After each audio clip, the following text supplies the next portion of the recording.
अभी अभी 1 घंटे पहले आप एमपी, एक्स आप एमपी राघव चड्ढा ने अनाउंस किया है कि वो 6 और एक्स आप एमपीज के साथ अब बीजेपी को ज्वाइन करने जा रहे हैं। तो अब what is the status of anti defection law here and what is the status of this magic number 7?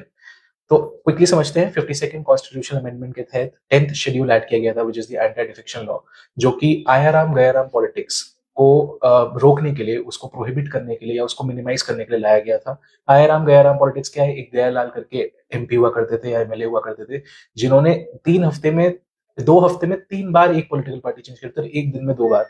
तो ताकि हम ऐसे डिफेक्शंस को, ऐसे दल बदलियों को स्टॉप कर सके या मिनिमाइज कर सके, इसलिए लॉ लाया गया था।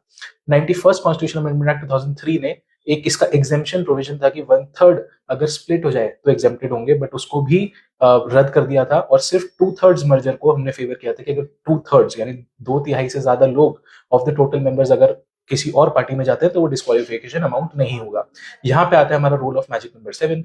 क्योंकि 10 एमपीज थे राज्यसभा में आपकी साइड से, इसलिए उसका 2/3 जो 6.66 होगा, मोर देन 2/3 वुड बी 7। इसलिए 7 MPs including Harbhajan Singh, including the likes of Swati Maliwal, have decided that they will side with the BJP now, and that is why, ladies and gentlemen, anti-defection law ये exempt हो जाएगा इस particular case में और वो provisions apply नहीं होंगे। इसलिए जो रिसेंट सुप्रीम कोर्ट की रूलिंग थी PK Reddy versus state of Telangana में कि there is an urgent need of parliamentary reforms in special with special reference to anti defection law, एक बहुत ही important need of the hour बन चुकी है।